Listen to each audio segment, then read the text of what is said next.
Hi everyone, welcome back to the Internet Report, where we uncover what's working and what's breaking on the internet, and why. This week we're talking about recent damage to undersea cables in the Red Sea and disruptions to HTTPS traffic that affected users in China. Plus we're covering service disruptions at Verizon, Google and Mailchimp, as well as keeping you up to date with the latest global outage figures. I'm Barry Collins and I'll be hosting today with the amazing Mike Hicks, Principal Solutions Analyst at Cisco ThousandEyes. As always, we've included chapters in the episode description below, so you can skip ahead to the sections that are most interesting to you. And if you haven't already, we'd love you to take a moment to give us a follow over at Spotify, Apple Podcasts, or wherever you like to listen.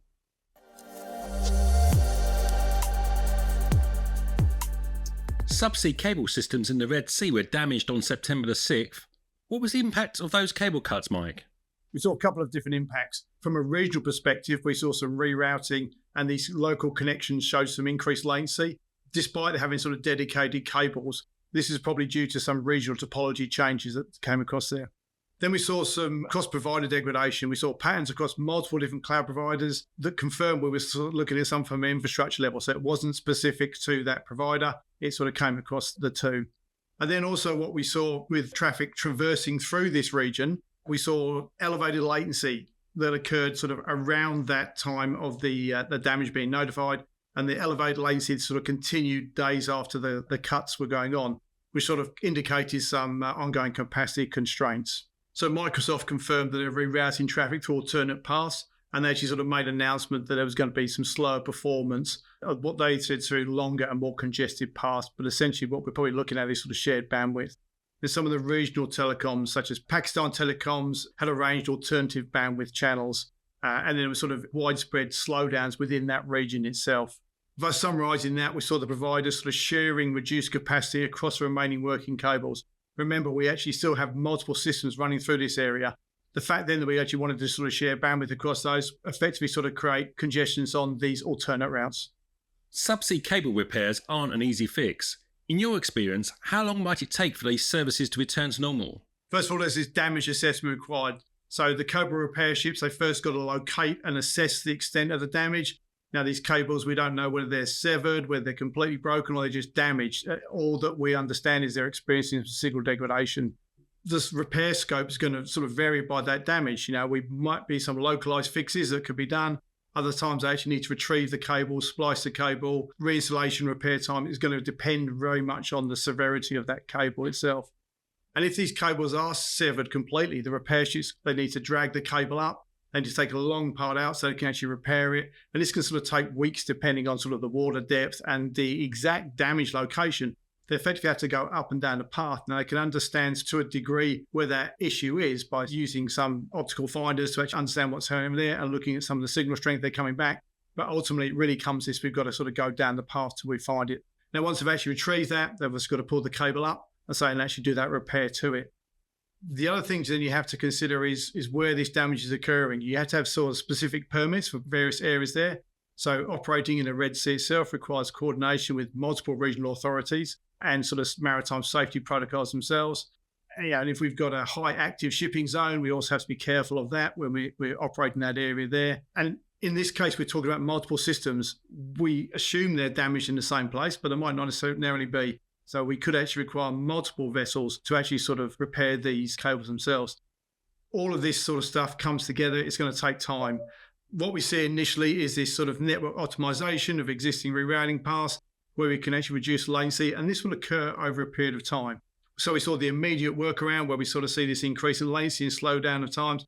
That tends to improve over sort of a couple of weeks when they optimize the traffic management on the subsystems or the remaining cables, or they get capacity on other cables they can actually do there. And then realistically, depending on how long we're going to get out there, a full repair can take sometimes sort of 4 to 8 weeks, depending on where the damage is and all those other things in consideration. What lessons does this incident leave for IT ops teams? Really looking to develop these rapid external internal triage skills, really building correlation capabilities to understand specifically where the issue is residing, so you can actually determine where that problem is. And do that sort of basing on the evidence themselves. So we need to understand specifically what our baseline is, what our performance is actually going to look like, so that if something is occurring within these areas, again, we can actually come down and triage specifically where that area is, who's responsible for it, so we can sort of take action for it. If we can identify specifically the cause of the problem, even if it's outside of our control, we're not going to be able to affect the submarine cable route we take or the path we take. But we can actually sort of at least alert our user base to that effect, and we can sort of make the changes around there. In late August, connectivity issues in China impacted secure web communications and services, affecting traffic coming in and out of the country. Explain what happened there, Mike. There's immediate connection failures for users inside China attempting to use HTTPS connections. What they saw was these connections refuse errors. And when we were looking at it from a performance perspective, we saw these instant response times. So failing within 10 milliseconds or failing to resolve, which kind of gave us a clue to what was happening. There's also external services that disrupted. So companies like Apple and Tesla couldn't actually connect to servers that are inside China beyond some of those basic connectivity aspects themselves. So effectively, there was a complete HTTPS blackout. So any website, application or service requiring HTTPS communication between China and the outside world was completely severed. This extended to enterprise applications, so cloud services and APIs requiring the HTTPS communication across Chinese borders would fail entirely. So the disruption specifically targeted TCP port 443. So this is HTTPS services, and it was very specific to that port. While other ports around this, we saw some basic communications, so like over port 22, port 80.444, and even 8443 were not affected.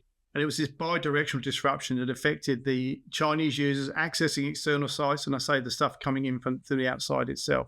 The immediate connection terminations, the response times were in these low milliseconds, sort of indicated that this was actually something was actually resetting the packets themselves, and not like a DNS timeout or a routing issue. So if we were looking at times such as DNS resolution time, the fact we actually saw it, the connection terminated, if you weren't seeing a connection refuse, we saw it coming in under 10 milliseconds, told us that something had actually reset that connection. Otherwise, we'd have seen it sort of go into the seconds duration. And the same from some sort of routing propagation change. If a route disappears, we're expecting a far longer timeout.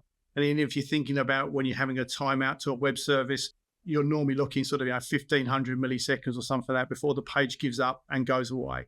And that's not rendering anything else. So the fact that we saw consistently these low in the millisecond range across every part of that connectivity series then showed to us that what we were doing was actually looking at something that was resetting those TCP connections, forcing that reset across there. As you pointed out, this disruption specifically affected TCP port 443. Explain the significance of that port. So TCP port 443 is the default port for HTTPS traffic. So this is encrypted web communications designed to protect the data in transit itself. And nearly all modern websites, web applications, and secure communications are going to use port 443 for encrypted connections.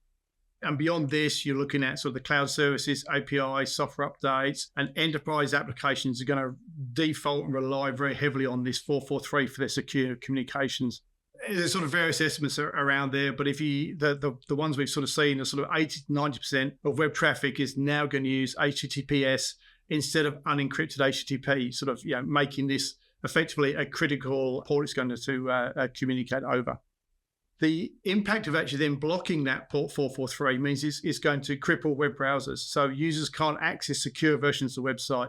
Only the basic HTTP sites remain accessible, and most are going to default and go to that HTTPS. So this is why we saw these sort of broken connections to the cloud services, and then the mobile apps themselves are going to lose connectivity to the secure endpoints themselves there.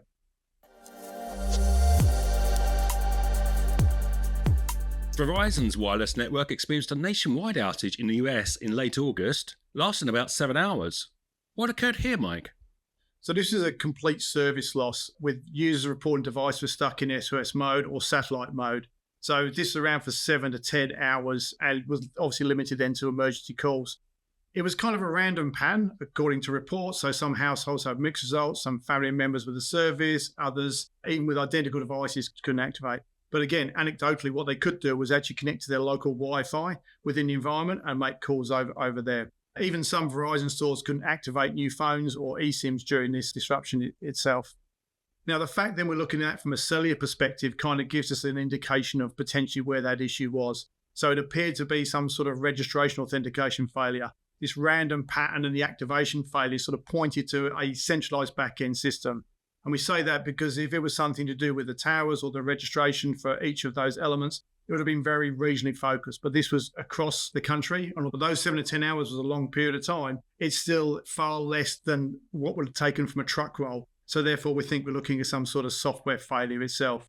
Most likely in that authentication system, we sort of prevented the devices actually registering with their local areas. And this random service pattern lends itself to something concerned with that back-end system with the software configuration itself. Google's services suffered an hour-long disruption in some parts of Europe on September the 4th. What was the cause of this incident? Google attributed this outage to a fiber path disruptions in Bulgaria that reduced the network bandwidth for a point of presence in Sofia. They said this overwhelmed the capacity and prevented connections to Google's backbone network. Now, interestingly enough, this impacted some very specific services within Google and only within these regions themselves. Gmail, Drive, Calendar, and some YouTube services went down for some users in Turkey, Greece, Bulgaria, and some surrounding areas themselves. Now, although Google identified that issue as being the fiber backend, the fact then we were looking at services like Gmail, Drive, and Calendar kind of points us to the fact that we're actually looking very specifically at some back-end data storage for the users themselves. So the connectivity, again, from their point of presence when they were making those fiber connections into the back end was really starting to look at that POP level. And rather than impacting all the services, was impacting the users' data themselves. To get around this, Google engineers manually rerouted the traffic to adjacent POP locations to be able to sort of free up the bandwidth and get that connectivity happening. But again, we were looking at sort of specific user data. So this was impacting this region itself for those accessing that specific data itself, as opposed to the overall service or not being able to get to the systems themselves. Email marketing platform Mailchimp experienced disruption on September the 3rd. What did your analysis reveal, Mike? We saw HTTP 500 internal server errors. And we saw this across all our monitoring locations, so indicating there's some sort of global issue itself. The fact that we were getting HTTP 500 internal server errors suggested to us that there's some application failure in the back-end service itself. The point being that to get that 500, I need to make a request that then becomes answered from there. So I'm therefore proving the network integrity. The fact that I'm seeing, again, this is a global, and I'm seeing this all at the same time, lights off, lights on type of situation. I'm looking at something fundamental within the architecture itself. I could actually get to the systems. What was then happening was this internal server error itself. So the likely cause of this was some sort of back-end application failure, potentially affecting the authentication services, but possibly the database connectivity itself. Thanks for the deep dive into those outages, Mike. And now let's turn to the overall outage trends. And what have we seen in recent weeks? So global outages remained flat at 260 for the week of August the 25th to 31st. Then we saw a jump of 18% to 308 during the week of September the 1st to the 7th. The US outages climbed steadily. They're up 11% to 136 in that first week, then up another 22% to 166 in the second week. 166 US outages was the highest level we've seen in this 8-week period. And looking at all the global outages in the current 2-week period we've been looking at, August 25th through September 7th, what percentage of lows occurred in the US? US-centric outages represented nearly half, around 49% of all global outages during this 2-week period. And what about the monthly figures? The global network outages increased from July to August, rising 46% from 767 outages to 1,117. This represents an addition of 350 outages month over month. Now, the United States followed a similar trajectory, with outages increasing from 398 in July to 517 in August, and this represents a 30% increase and an additional 119 outages. So this means the US outages accounted for 34% of all month-over-month global increases. The rise in outages as we enter September is presumably indicative of people returning from holidays? Yeah, and we start to see sort of changes. If I look at the time of day the outage is occurring and also the patterns of the outages, how they're occurring. So although we can't always attribute this to scheduled maintenance or scheduled engineering type of work, the pattern is indicative of that. So as we start to come out of this Northern Hemisphere summer, yeah, absolutely, we start to see this increase. And we've seen this in the previous years. as we start to come out, we've seen this in 2024 and again in 2023. As we come out the summer period, we start to see this increase towards the back end of the year. And that's our show. Please give us a follow or leave us a review on your favourite podcast platform. We really appreciate it. And not only does this ensure you're in the know when a new episode is published, it also helps us to shape the show for you. You can follow us on LinkedIn or X at ThousandEyes, or send questions and feedback to internetreport@thousandeyes.com. Until next time, goodbye.